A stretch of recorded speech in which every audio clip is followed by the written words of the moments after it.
하나님 아버지, 저희들을 깊은 잠에서 깨워주시고 이 아침에도 이른 새벽 주님 앞에 나와 기도할 수 있고 찬송할 수 있으며 하나님의 말씀을 들을 수 있는 이런 자유와 특별한 은혜를 우리에게 베풀어 주신 하나님, 진심으로 감사옵나이다.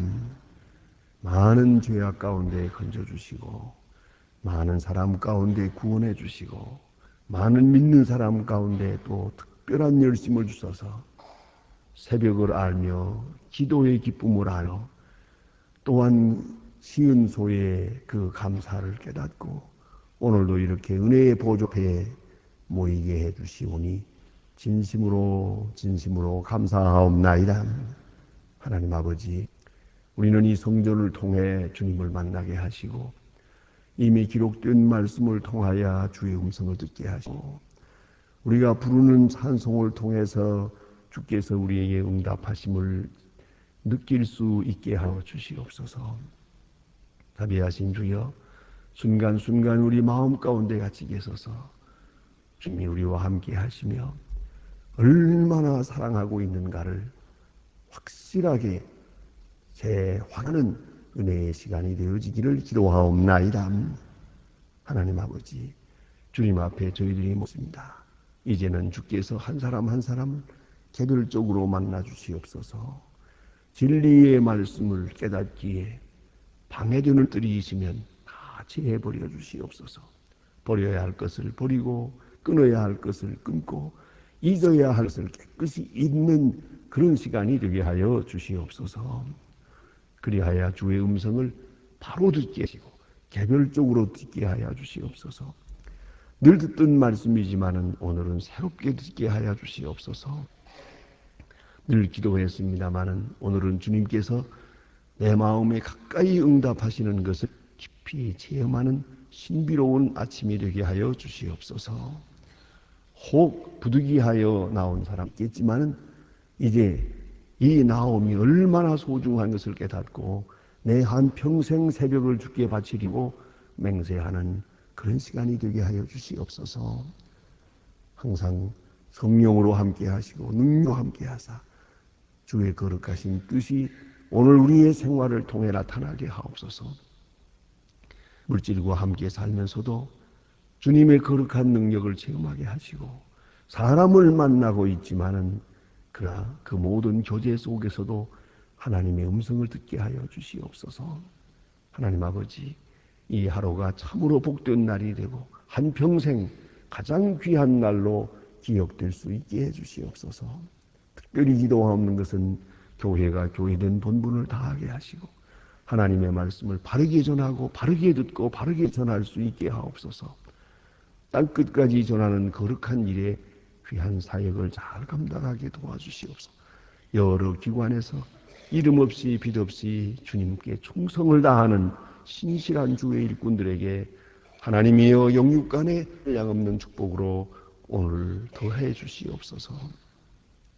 당연히 이 자리에 있어야 할 소망에서들 이 자리에 있지 못합니다. 저녁에는 나오리라 생각했지만 아침에 잠을 이기지 못하고 피곤을 이기지 못한 분들이 있습니다. 하나님이여 용기를 주시고 다시 신앙적 결단을 주시사 새 기도회를 다시 시작할 수 있게 은혜 베풀어 주시기를 기도하옵나이다. 자비하신 주여, 오늘도 이 나라를 돌보아 주시고 대통령과 모든 위정자들에게 지혜, 총명, 능력 터주시옵소서. 특별히 앞에 정상회담도 있고 중대한 문제들이 이렇게 접서 있습니다. 오늘 그런데 이 모든 문제를 다 타개해 나갈 수 있게 하옵소서. 사람들이 하는 일이지만 그 위에 주님이 함께 계시고 경영은 사람이 해도 결과는 하나님이 주관하시고 했사오니 제비는 사람이 뽑아도 결과는 주님이 신이 주관하신다고 말씀하신 대로 이 모든 일들을 통하여 확실하게 주님의 역사가 이 민족 앞에 나타나 주시옵소서. 속히 높이 쌓아올린 장벽을 헐어버리게 하시고 그리고 온전한 자유함이 있게 하시고 무너진 제단, 무너진 교회들을 다시 짓는 그런 아름답고 귀한 역사가 있어지게 주시옵소서. 지하에서 울부짖던 성도들의 기도, 감옥에서 고생하는 성도들이 옥문을 열고 와서 하나님 앞에 마음껏 목이 터져라 하고 찬송할 수 있는 그런 은혜의 아침을 맞게 하여 주시옵소서. 자비하신 주여, 우리를 위하여 수고하며 정성을 보내고 있사온데 그들에게 오늘도 큰 위로가 되고 힘이 되게 하여 주시옵소서. 오늘도 해외에 있든지 여행 중에 있든지 군문에 나가 있는 분이들, 공부하는 자녀들 하나하나 다 돌보아 주시고 잠시도 실족지 않게 눈동자와 같이 지키시옵소서. 죄악 많은 세상에 이 젊은들이 죄악에 물들지 않게 하시고 복잡한 많은 문제에서도 정신을 차리고 하나님의 사람으로 그렇게 성장해서 다음 세대를 이어가며 주님께 영광 돌리는 귀한 젊은이들이 되게 하여 주시옵소서. 병중에 있는 분들과 슬픔을 당한 가지 오늘도 큰 위로를 더해 주시옵소서. 이 하루의 모든 생활을 주께 맡깁니다. 주님만이 영광을 받으옵소서. 주 예수 그리스도의 이름으로 기도드립니다. 아멘. 하나님의 말씀 계속해서 우리 예레미야 25장 보도록 하겠습니다. 예레미야 25장입니다.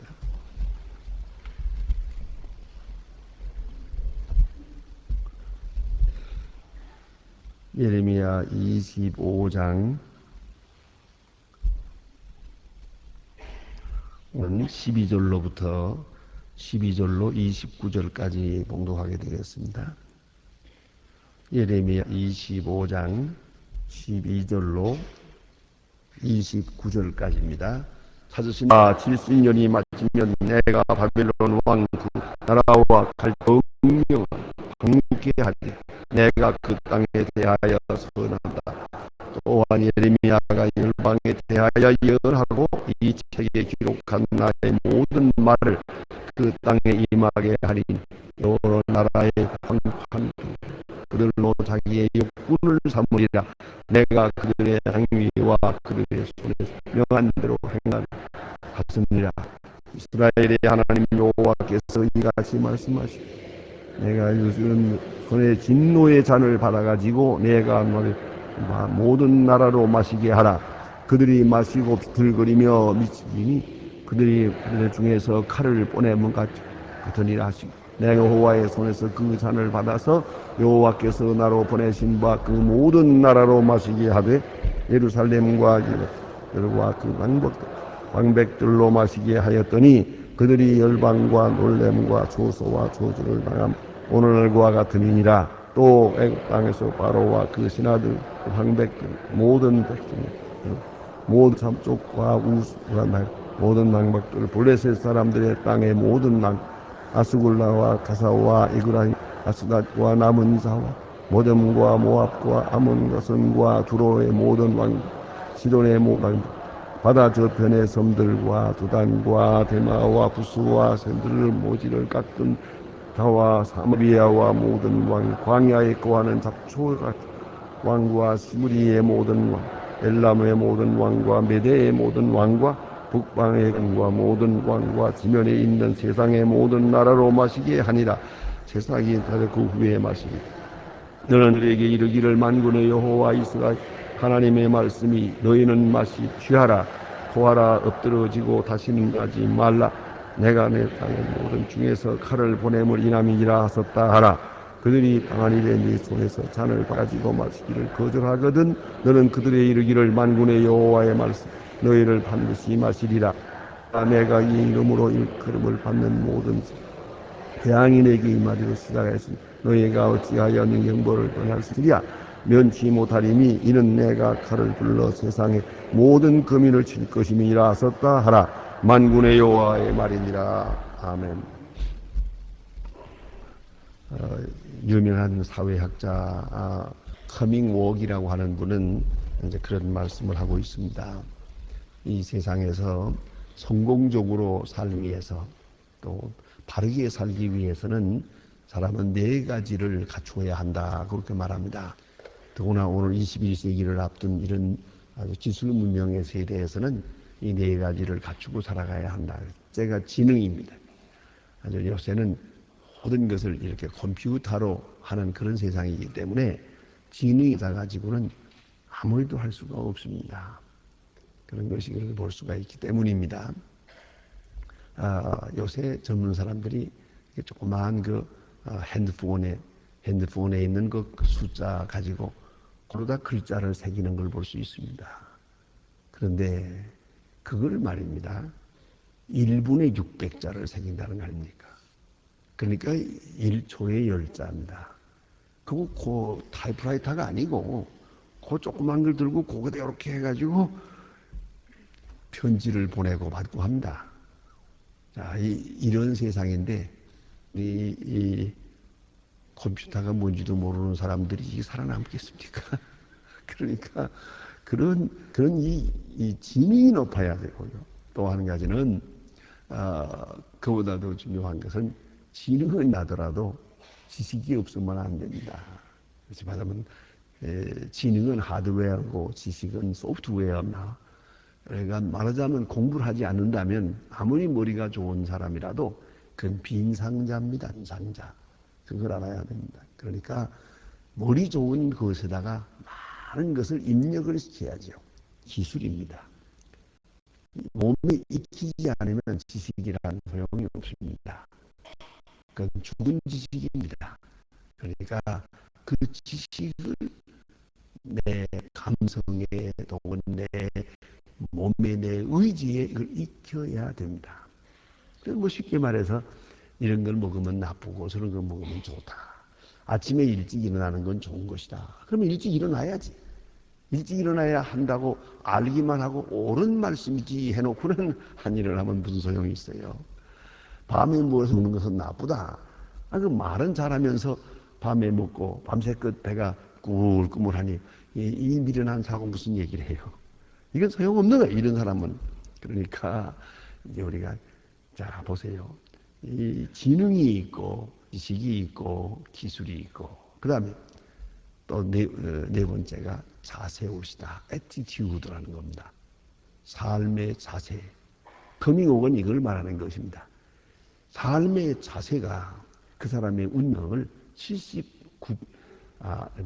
97%를 좌우한다는 겁니다. 97%를. 그러니까 어떤 사건에 임하든지 거기에 대한 자세가 중요합니다.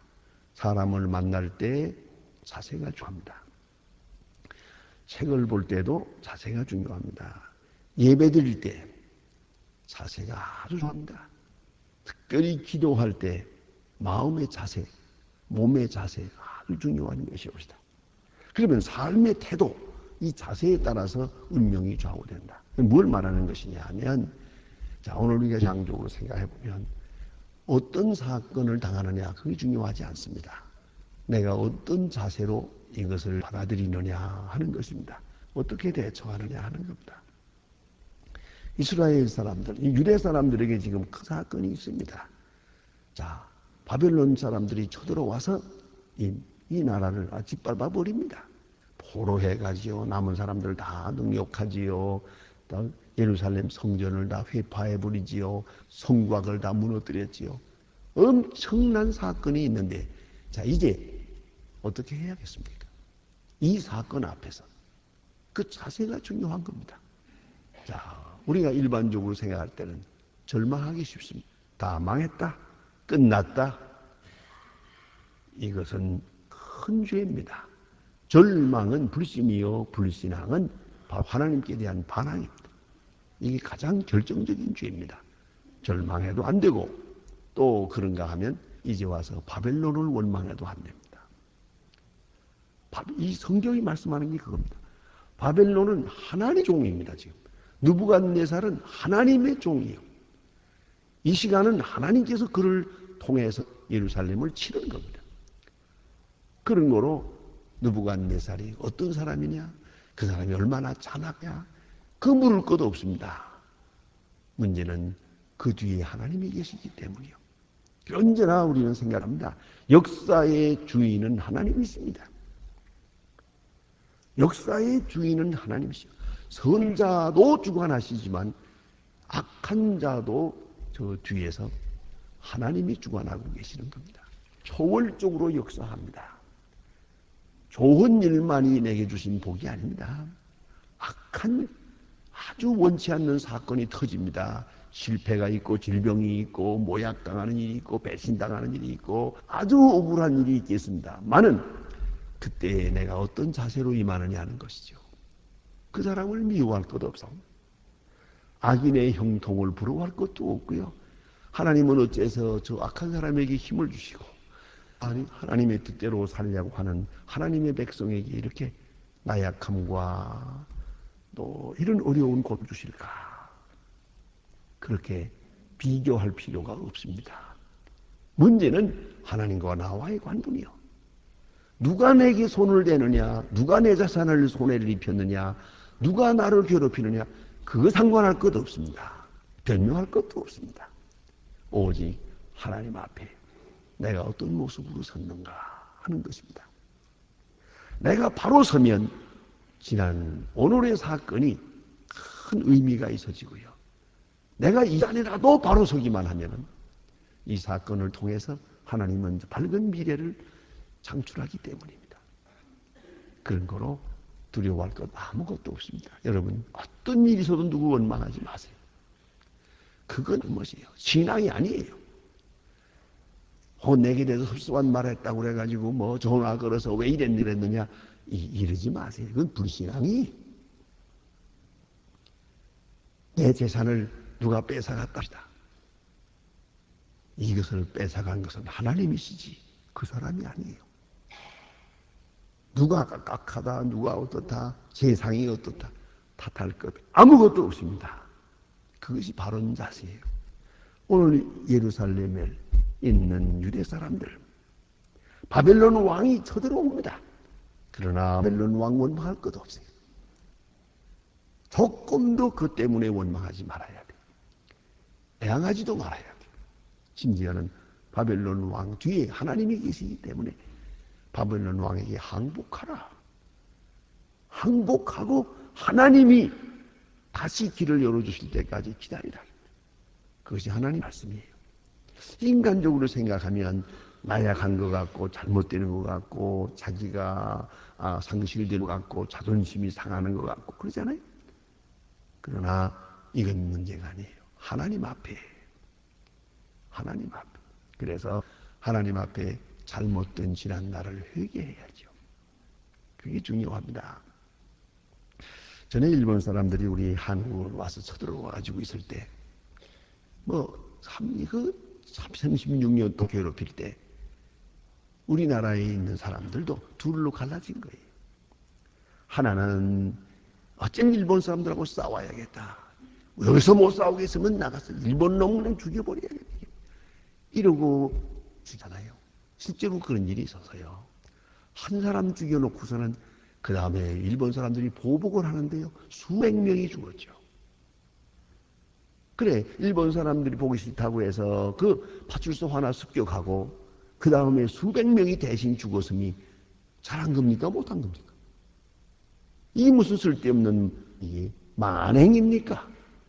그걸 알아야 돼요. 그거 애국이 아니에요. 보기 싫다고 해서 일본 사람 하나 죽인다고 되겠어요? 그런다고 이 나라가 동양이 해결되느냐고요. 이걸 마치 큰 일처럼 생각을 하는데 아니에요. 물론 혼이 죽지 않고 살았는가 보다. 그거 하나 효과가 있겠지. 아니 한국 사람들도 자존심이 있구나. 그거 하나 생각할지 몰라도 아니에요. 또 한쪽에서는 그게 아니에요. 이미 우리가 잘못했다. 그저 서울온 무슨 해가면서 써냈잖아요. 예? 그래서 정당 싸움하고 미련한 짓하고 정책하고 그러다가 일본한테 당한 거예요. 이미 잘못한 거니까. 그대로 이제라도 배워 산다. 가르치고 배우라. 안창호 선생님이 그 대표자 아닙니까? 배워야 산다 아는 것입니다. 이제라도 다시 배우는 거다. 다시 시작하고 정직하게 살아라. 정직하는 것이 바로 나라를 사랑하는 거다. 내게 주어진 일을 성실히 하는 것이 애국이다. 이렇게 생각했단 말입니다. 바른 자세라는 거예요. 예? 오늘 이 느부갓네살 쳐들어옵니다. 조용히 항복했으면 피해도 적습니다. 그런데 이기지도 못할 사람들이 반항한다고 보둥거리니까 많이 죽었죠. 이걸 알아야 됩니다. 삶의 자세. 어떤 자세로 임하느냐. 신앙적 자세, 반성하는 자세, 자숙하는 자세, 그리고 하나님의 뜻을 조용히 기다리는 인내하는 자세. 이제 아무도 원망하지 말아요. 원망할 것이 있다면 지난날에 내가 잘못한 자기 자신을 원망할 것이죠. 지난날에 게으르고 무지하고 서로 분쟁한 자기 자신을 탓할 것이지 바벨론 원망할 것 없어요. 그동안에 우상 숭배하고 못된 짓 많이 했어요. 오늘 당하는 거죠. 이제 여기서 회개하고 바른 자세를 취해야 했던 것이요. 그런데 이제 보세요. 그 다음에는 하나님께서 바벨론 왕 내버려둔 거 아니에요. 하나님의 손에 있었으니까 그의 잔인함과 잔악함을 아십니다. 70년 후에 바벨론을 내려칩니다. 오늘 성경 말씀에 여기서 진노의 바벨론에게 마시우고 모든 나라 사람들에게 마시운다. 진노의 잔을 마시운다. 여기서 뭘 말씀하는 겁니까? 역사의 주인은 하나님이시다. 바벨론 왕도 하나님 손에 있다. 저들의 잔악함은 저들의 행한 대로, 자기들의 행한 대로 갚아주실 것이다. 그런 거로 원망하지도 말고 두려워하지도 마라 하는 것이 오늘 본문에 주시는 메시지입니다. 또 바벨론 왕은 그렇습니다. 바벨론 왕의 입장에서는 하나님이 내게 능력을 주어서 이렇게 쳐들어가게 했습니다. 그러면 저에게도 공율이 있고 자비가 있고 공의가 있어야 했던 겁니다. 세력을 얻었다고 해서 함부로 세력을 내두시두르고 칼을 주었다고 해서 칼을 아무데나 휘두르면 되는 거 아니에요. 힘이 있다고 해서 마음대로 남을 죽이고 이렇게 해서는 안 되는 것이죠. 그런 거로 하나님께서는 말씀하십니다. 행한 대로 갚으시겠다. 저들의 행한 대로. 얼마나 중요한 말씀인지 모릅니다. 자기들의 소행대로 갚아주시겠다고 합니다. 여기서 다시 한번 말씀합니다. 27절에 보니까 너는 그들에게 이르기를 만군의 여호와 이스라엘의 하나님의 말씀에 너희는 마시라 취하라 토하라 엎드러지고 다시는 일어나지 말라. 이는 내가 너희 중에 칼을 보냄이니라. 이제 칼을 보내서 모든 나라로 하여금 심판을 받게 하고 우상을 다 진멸하게 합니다. 자기들이 섬기는 우상 아무것도 아니라는 것을 인정하고 오직 여호와 하나님만이 하나님이시라고 하는 것을 저들로 하여금 인정하도록 할 것입니다. 그래 14절에 보니까 내가 그들의 행위와 그들의 손에 행한 대로 보응하리라. 행한 대로 보응하리라. 알아서야 됩니다. 할 수 있다고 다 하는 게 아니에요. 마땅히 해야 될 일을 하는 것이요. 자, 우리에게 어떤 때 돈이 주어지기도 하고 권력이 주어질 것이에요. 행한 대로 갚으실 겁니다. 이 돈을 가지고 내가 어떻게 사용하나? 이 권력을 가지고 내가 어떻게 하느냐? 중요한 거예요. 행한 대로 하나님께서 갚으실 거예요. 하나님이 주셨는데 더 받으려고 하고 남의 것을 빼앗고 베풀어야 할 시간에 베풀지 않고 이렇게 살아간다면 하나님께서 행한 대로 갚으실 것입니다. 그리고 진노의 잔을 그에게 부을 것이나 반드시 마시게 될 것입니다. 그래서 29절에 보니까 보라 내가 내 이름의 일컬음을 받는 성에서부터 재앙 내리기를 시작하였은즉 너희가 어찌 능히 형벌을 낼 수 있으랴. 내 이름으로 일컫는 성읍 예루살렘이죠. 예루살렘도 죄악에 빠질 때에 아깝지 않게 헐어버렸어요. 예루살렘에도 진노를 내렸어요. 울며 이방 땅에 바벨론과 페르시아와 이 이방 땅 우상 섬기는 땅이 죄악으로 기울고 잔할 때 하나님께서 그저 보실 리가 없는 거죠. 하나님의 백성에도 하나님의 백성이 진리에서 떠날 때 벌하시는 하나님이죠. 그렇다면 바벨론, 애굽, 바사, 메대 그냥 두겠습니까? 그런 거로 우리 악한 사람 잘 된다고 부러워할 것도 없습니다. 악인의 형통을 부러워할 것도 없습니다. 어떤 손해를 내가 본다고 하더라도 아무도 원망하지 마세요.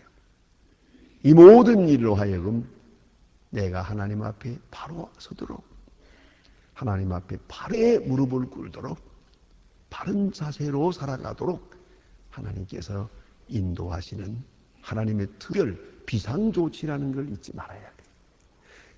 귀로 듣지 못하니 마음으로 깨닫지 못하기 때문에 이제 이 구체적인 사건을 통해서 하나님께서 큰 역사로 깨닫도록 하시는 겁니다. 역사 속에 의미가 있습니다. 모든 사건 속에 하나님의 말씀이 있습니다. 우리는 우리 하나님 앞에 바른 자세로 임해야 할 것입니다. 마틴 루터는 말합니다. 신앙이라는 이 하나님과의 바른 관계라고 말합니다. 구체적인 생활 속에서 하나님과의 바른 관계, 그것이 바로 신앙인 것이옵니다. 기도하십시다.